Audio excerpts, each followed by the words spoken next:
우리의 삶의 자리에서 하나님의 말씀대로 살아간다라는 것 굉장히 힘들기도 하고 버겁기도 합니다. 그러나 말씀이 우리에게 힘되고 말씀이 또 오늘 우리 하루를 살아가는 힘이 되고 능력이 됨을 오늘도 말씀을 통해서 깨닫습니다. 계속해서 우리는 성전에 올라가는 노래 시편의 말씀을 보고 있습니다. 오늘 시편 126편의 말씀을 보니 이스라엘 백성들이 포로로 붙잡혀갔다가 돌아와 감격을 찬양함을 보게 됩니다. 포로로 잡혀갔다가 이제는 다시 돌아와서 그 안에 기쁨과 그 안에 하나님께서 구원하심이 회복되어짐을 다시 한번 보게 됩니다. 그래서 말씀의 전체적인 분위기는 기쁨과 감사가 주를 이루고 있습니다. 우리가 말씀에서 읽었지만 이들이 감사와 기쁨을 주님 앞에 찬양으로 올려드릴 수 있었던 이유는 70년 동안이나 그들의 삶에서 포로되어진 것들, 그 삶에서 하나님께서 구원하여 주시고 다시 돌아올 수 있는, 회복되어질 수 있는 그 길을 하나님께서 허락하셨기 때문입니다. 사실 그 상황을 모른다라고 하면 얼마나 기쁜지 감사한지 깨닫기가 어렵습니다. 그러나 우리나라도 다른 나라의 침략을 받아 오랜 시간 동안 고통의 세월을 보냈던 적이 있습니다. 그래서 긴 고통이고 아픔의 시간이었습니다. 그러나 억압과 고통의 시간이 끝나고 다시 한번 그 안에 주어진 자유함을 누릴 수 있는 환경 가운데 있을 때에 기쁘고 감사가 있었음을 우리는 보게 됩니다. 표현할 수 없는 기쁨이죠. 이전에 우리가 알 수 없었던, 이전에 우리가 일상적인 삶을 살 때에는 알지 못했던 기쁨과 감사가 그의 가운데에 가득하였습니다. 사실 기쁨이 가득한 이유는 고통이 그만큼 엄청나기 때문입니다. 크기 때문이죠. 우리가 큰 기쁨을 누릴 수 있는 것은 그만큼 고통의 시간이 길고 고통의 그 크기가 워낙 크기 때문에 우리 안에 기쁨이 굉장히 큰 겁니다. 이스라엘 백성들이 오늘 126편에서 하나님 앞에 감사와 기쁨으로 찬양을 올려드릴 수 있었던 것, 그 긴 시간 동안 자신들을 억누르고 있었던 것으로부터 해방되어짐, 우리가 긴 시간 우리의 삶의 주인이 하나님임에도 불구하고 긴 시간 내가 주인이라고 깨닫는, 내가 주인으로 살아가는 그 삶에서 이제는 벗어나 죄된 삶에서 벗어나 이제는 하나님께서 주시는 참된 자유함으로 살아갈 수 있는 지금 우리의 모습, 얼마나 기쁩니까? 이전에는 알지 못했던 그 구원의 기쁨이 주님의 말씀을 통해서 하나하나 깨달을 때마다 우리의 삶에서 발견되어지는 기쁨과 감사는 셀 수 없을 정도로 굉장히 많습니다. 그래서 날마다 감사가 넘쳐나도 하나님 앞에 감사하는 것을 모두 다 말할 수 있고 표현할 수 있다라는 것은 참 어렵습니다. 그 감사와 기쁨 어떻게 말로 다 표현할 수 있고 우리가 가지고 있는 언어, 우리의 몸으로 어떻게 이 모든 것들을 다 표현할 수 있겠습니까? 실로 불가능한 말씀이지만 그럼에도 우리의 삶에는 하나님께서 항상 기뻐하고 쉬지 말고 기도하라, 범사에 감사하라라고 분명하게 하나님께서 우리에게 말씀해 주고 계십니다. 그만큼 셀 수 없을 만큼의 많은 감사의 제목, 기뻐할 수 있는 제목들이 넘쳐나고 있다라는 것이죠. 그러한 것을 얼마나 인정하느냐, 하나님께서 우리에게 주신 기쁨이고 감사함이라는 것을 얼마나 내가 삶에서 인정하고 그렇게 살아가는가. 오늘 1절 말씀을 보면 이렇게 시작합니다. 여호와께서 시온의 포로를 돌려보내실 때라고 말씀합니다. 지금 이들의 상황을 보여주고 있습니다. 이들은 어떻습니까? 시온의 포로로 그 포로에서 다시 돌아왔습니다. 이들이 꿈꾸고 있었던 것 중에 하나일 겁니다. 이들이 소원하고 있었던 것, 묶여 있었던 것으로부터 다시 돌아오는 것. 그러나 이들이 여호와께서 시온의 포로를 돌려보내실 때에 우리는 꿈꾸는 것 같았도다 고백을 하면서 무엇입니까? 이들을 시온의 포로를 돌려보내실 때에 누구십니까? 하나님께서, 여호와께서 이들을 다시 돌려보내셨다라는 것.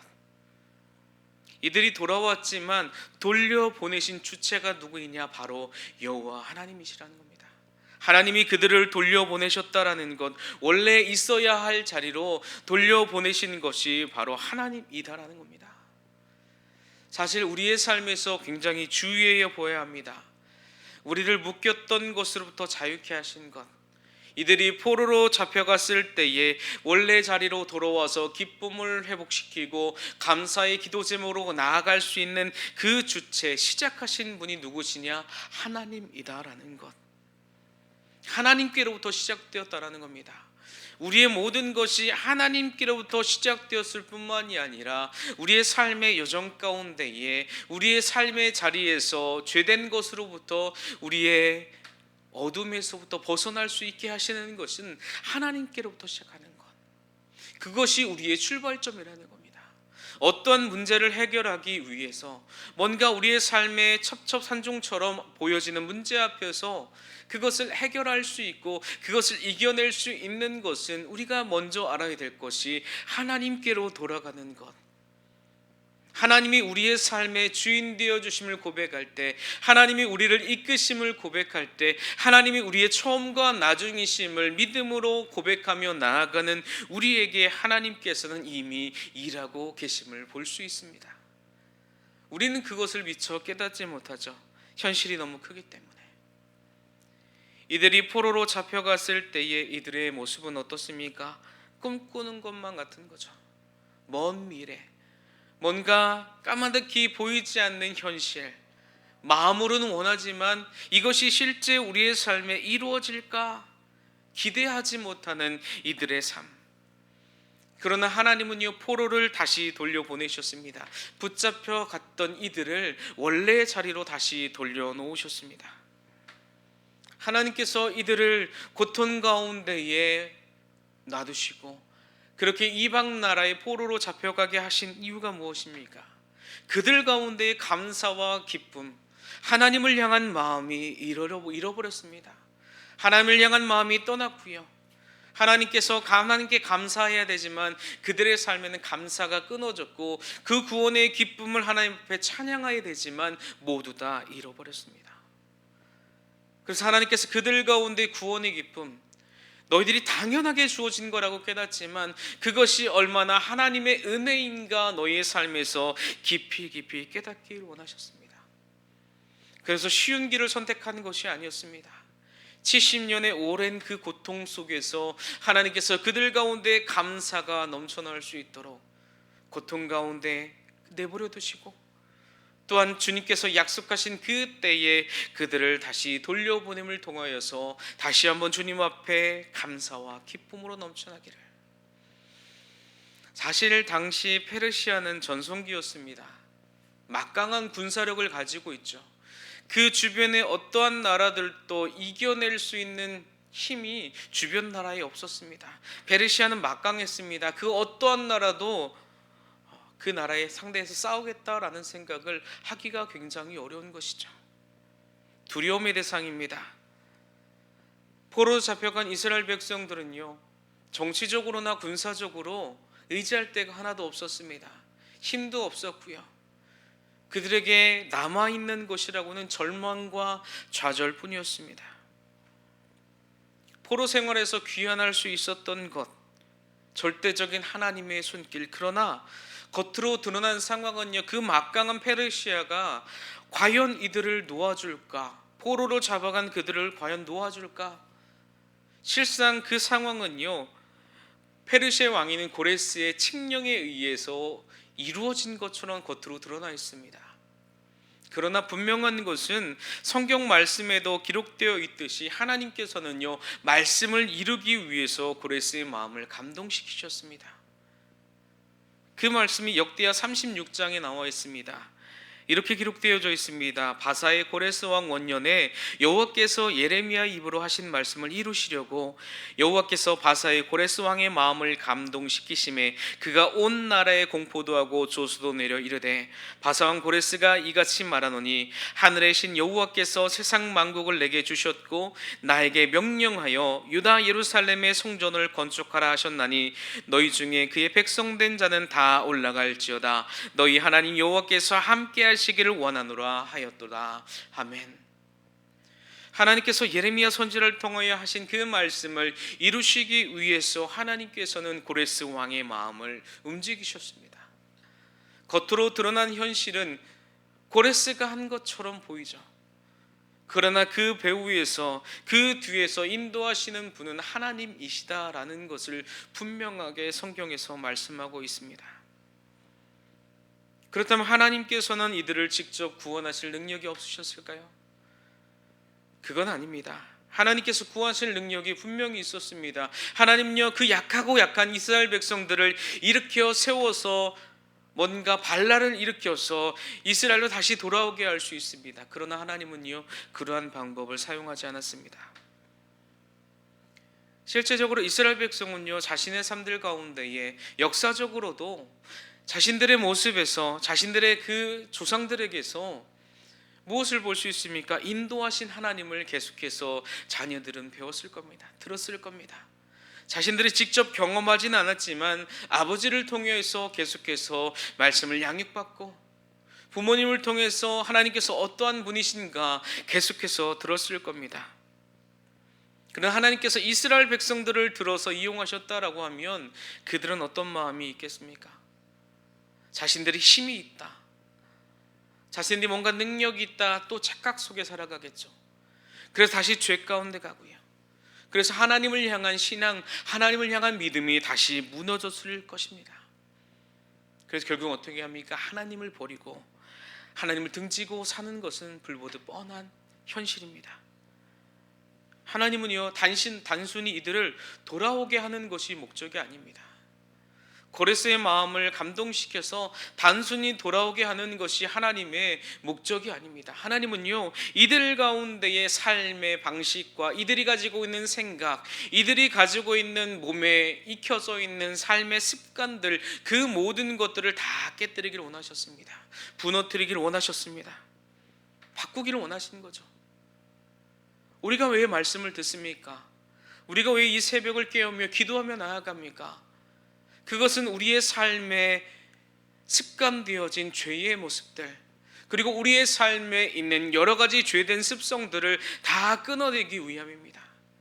그래서 하나님의 방법대로, 하나님의 말씀대로 살아가는 것이 이 땅을 살아가는 근본적인 힘이구나, 이 땅의 문제를 풀어가는 그 모든 힘이 하나님께 있다라는 것을 깨닫게 하기 위함입니다. 이들이 하나님을 버리고 따랐던 그 우상들, 그로 말미암아 이들은 포로로 끌려가게 되죠. 포로로 끌려간 사람도 있고 도망간 사람도 있고 흩어진 사람도 있습니다. 그러나 하나님께서는 이전의 믿음의 선조들, 자신들이 알고 있던 그 선조들과 같이 하나님께서 은혜를 베푸셨음을, 이전에 자신들의 꿈꾸어왔던 고향으로 돌아가는 것을 이들의 삶에 다시 찾아오게 하셨습니다.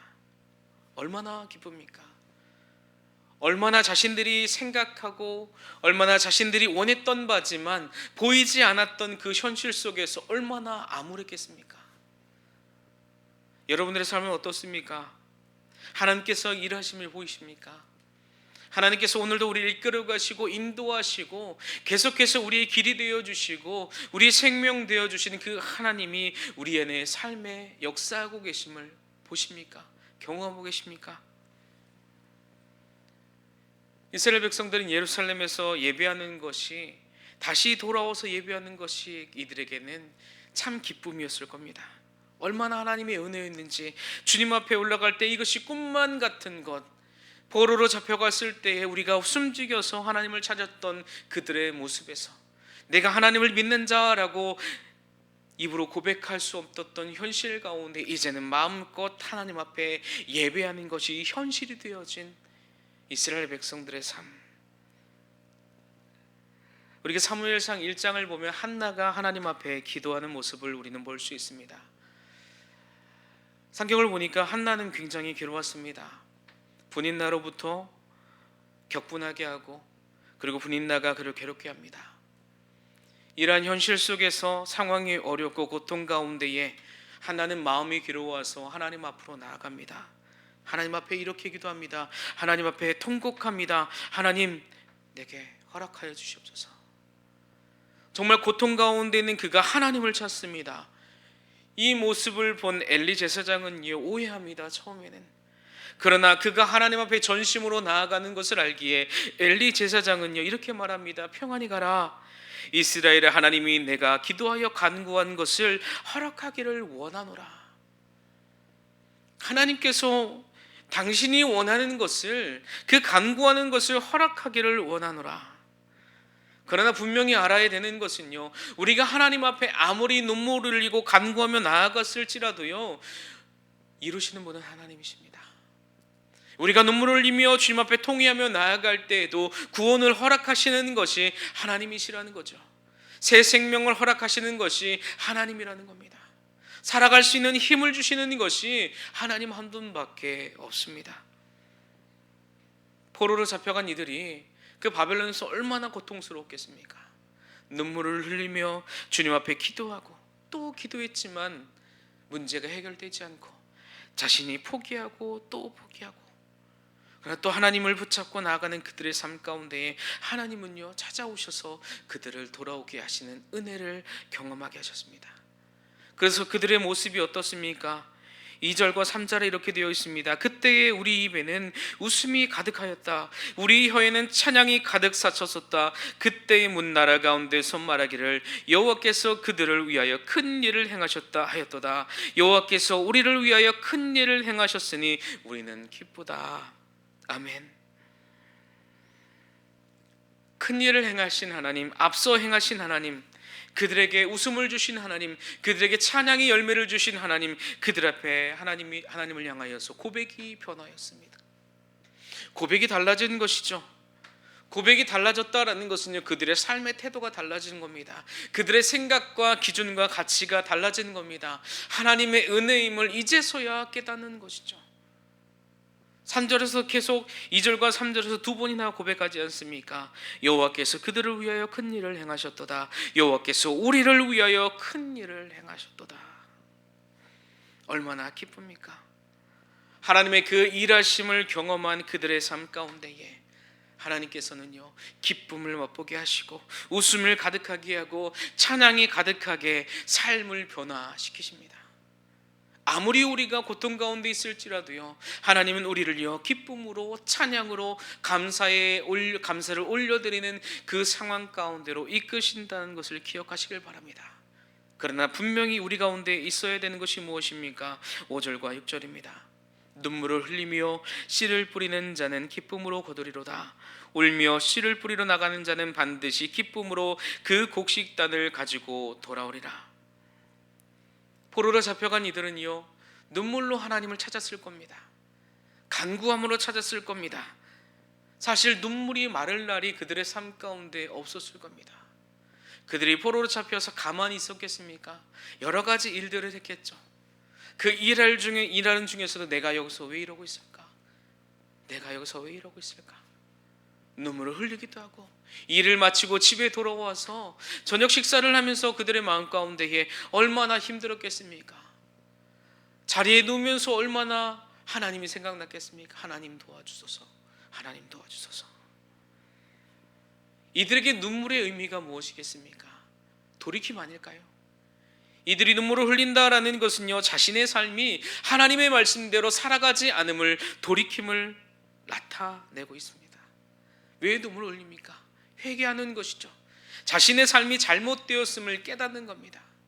그래서 그들이 어떻게 하겠습니까? 날마다 하나님을 찾는 겁니다. 말씀이 다시 자신들의 삶에 찾아오도록, 말씀이 자신의 삶이 되도록, 그 이방 땅에 잡혀가서라도 하나님의 말씀이 나의 삶이 되도록 그 말씀을 땅에 심기는 것, 자신의 삶 가운데 심고 자녀들의 삶 가운데 심는 것, 아무리 심고 물을 주어도 자라나게 하시는 분은 하나님입니다. 우리에게 능력이 없습니다. 이방 땅에 잡혀간 그들이 그곳에 살면서 또 다른 자녀들이 태어났겠죠. 그 땅 가운데 살아가는 자녀들은 무엇을 보겠습니까? 그 바벨론의 왕성하고 그 바벨론의 문화, 바벨론의 경제, 정치, 그 사회적인 흐름을 배울 겁니다. 그러나 부모들은 무엇을 가르치겠습니까? 하나님의 말씀. 얘들아, 너희들은 지켜야 할 것이 그 페르시아의 법률도 분명히 지켜야 되지만 그 사람들의 삶의 습관과 그들이 따르는 우상과 그들이 섬기는 경제적인 것, 정치적인 것, 권력이 아니다. 너희들이 지켜야 될 것은 하나님의 말씀이다. 그렇게 이야기했을 때 자녀들이 무엇을 말할까요? 왜요? 우리가 왜 그것을 따라야 합니까? 우리가 이곳에 살아가는데 왜 그것이 필요합니까? 하나님은 보이지도 않고 우리에게 능력을 나타내시지 않는데요. 그렇게 자녀들이 날마다 반문하지 않았을까요? 반항하지 않았을까요? 혹 지금의 세대를 보는 것 같습니다. 많은 믿는 부모님들이 계시지만 그 자녀들의 입장에서는 믿음을 받아들이지 않습니다. 하나님을 거부합니다. 그래서 믿음의 길을 가기를 많은 학생들이, 많은 청년들이 등을 집니다. 얼마나 많이 자녀들을 위해서 기도했겠습니까? 하나님, 이들에게 하나님의 말씀의 씨앗이 심겨지길 원합니다. 하나님, 이들에게 하나님의 말씀이 심겨져서 하나님을 알아가는 자녀로 하나님 세워지길 원합니다. 그렇게 노력과 열심을 다했을 겁니다. 사실 농부는 아침 일찍 일어납니다.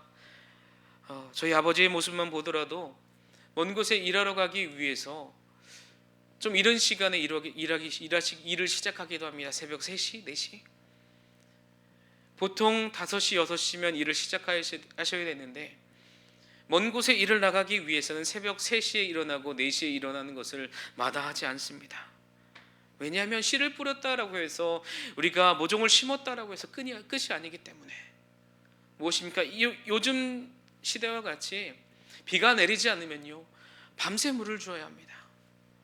그리고 비가 많이 내리면요, 물이 잘 흘러가는지, 고여있는 곳이 없는지 물이 잘 흘러가도록 비를 맞으면서까지 그 수고를 감당합니다. 끊임없는 노력의 결과가 그 열매입니다. 그 열매를 얻을 수 있음이 무엇입니까? 내가 최선을 다했기 때문에, 돌보았기 때문에, 또한 무엇입니까? 하나님 앞에 기도하며 나아갔기 때문에. 대장장이들이 어떻게 합니까? 대장간이 굉장히 덥습니다. 그곳에서 일을 할 때에 덥다라고 해서 대장장이는 자신의 그 망치질을 멈추지 않습니다. 멈추면 어떻게 합니까? 처음부터 다시 시작하게 됩니다. 다시 달구고 다시 망치로 두드리고, 그 뜨거운 불길 속에서 단단한 하나의 결과물, 단단한 쇠를 만들기 위해서 부단히 애쓰고 또 애씁니다. 셀 수 없을 만큼의 담금질을 합니다. 손이 저릿저릿합니다. 굳은 사리박입니다. 그러나 또 두드리고 또 두드립니다. 단단한 쇠를 만들기 위해서, 단단한 강철을 만들기 위해서, 그 안에 있는 불순물을 걷어내기 위해서 그렇게 수고합니다. 순금도 마찬가지죠. 깨끗한 금을 만들기 위해서, 99.9%의 순금을 만들기 위해서 혹독한 과정을 거칩니다. 하나님께서 하나님이 보시기에 순전한 믿음의 사람으로 세우기 위해서 얼마나 오랜 시간 기다리고 계십니까? 그 기간이 고통스럽습니다. 힘듭니다. 하나님은 어제나 오늘이나 내일이나 쉬지 않고 주무시지 않습니다. 우리를 믿음의 사람으로 장성한 분량에 이르기까지 오늘도 우리를 단련해 나아가십니다. 우리 안에 있는 불순물을 빼내시기 위해서 우리를 고통스럽게 합니다. 어렵게 합니다. 우리가 알고 있는 아브라함 어떻습니까? 하나님께서 아브라함을 부르실 때에도 그냥 부르시지 않았습니다. 고향과 친척과 아비 집을 떠나라. 내가 지시할 땅으로 가라. 이것이 끝이었으면 얼마나 편했겠습니까? 아니죠. 100세에 얻은 이삭을 하나님 앞에 산 제물로 드리라 라고 명령합니다. 얼마나 혹독한 훈련입니까? 연단의 과정이 없이는요, 믿음의 사람, 믿음의 조상이라는 그 자리에 이를 수가 없습니다. 오늘 5절과 6절의 말씀처럼 눈물을 흘리며 씨를 뿌리는 자, 고통 가운데 나아가지만 어려움이 있지만 그것을 감내하고 인내하는 사람에게는 하나님께서는 그 인내의 열매를 우리에게 주신다라는 겁니다. 곡식의 단을 가지고 돌아오리라. 이들이 꿈만 같았던 것들, 반항하던 자녀들, 뭔가 떠나지 않을 것만 같던 그 자녀들 다 같이 돌아오는 겁니다. 하나님께서 오늘도 우리에게 그 축복을 허락하십니다. 하나님의 은혜를 아는 자, 하나님의 은혜를 고백하는 자, 눈물을 흘리며 주님 앞에 엎드려 기도하는 자의 그 기도를 들으신다라는 것. 한나의 기도를 통해서 아브라함이 이삭과 함께 번제를 드리기 위해 그 가는 3일 동안 얼마나 많은 기도를 했겠습니까? 얼마나 많이 자신을 내려놓기 위해서 고통 가운데 하나님 앞에 부르짖지 않았겠습니까? 성경의 많은 인물들, 선지자들도 하나님의 말씀이 들려질 때에 자신을 꺾기 위해서 얼마나 많은 노력을 했습니까? 자신의 이성과 생각들을 넘는 그 하나님의 말씀 속에서 하나님 오늘도 내가 순종하겠습니다. 하나님 오늘도 내가 따라가겠습니다. 자신의 무릎을 꺾지 않으면 순종할 수 없는 것이 하나님의 말씀입니다. 피를 흘리는 것과 같이 기도하지 않으면 우리를 꺾을 수 없습니다. 예수님도 그렇게 하셨죠. 핏방울이 땀방울이 될 때까지 기도하시는 그 예수님의 모습에서 자신의 그 인간적인 마음, 얼마나 인간적인 마음이 많이 들었겠습니까? 그러나 그것을 내려놓을 수 있는 것이 수고로움, 주님 앞에 나아갈 때의 편함이 아니라 주님 앞에 나아갈 때의 수고로움, 이 새벽을 깨우며 나아가는 우리들, 잠을 내려놓고 주님을 찾는 것. 이제는 삶의 자리에서 하나님, 고통이 내게 올지라도, 어려움이 내게 올지라도 하나님 주님 앞에 엎드리라는 신호로 깨닫겠습니다. 하나님께서 내게 엎드리라는 주님의 신호로 내가 주님 오늘도 내가 주님 앞에 엎드립니다. 그렇게 저와 여러분들이 오늘도 우리에게 하시는 주님의 말씀, 엎드리고 나아가는 자, 눈물을 흘리며 씨를 뿌리는 자, 하나님 열매가 보일지 않을지라도 하나님 씨를 뿌리는 자로 하나님 오늘도 기쁨으로 내가 그 일을 감당하겠습니다. 그렇게 기도하며 오늘도 간절히 주님을 찾는 저와 여러분 되시기를 주님의 이름으로 축복합니다.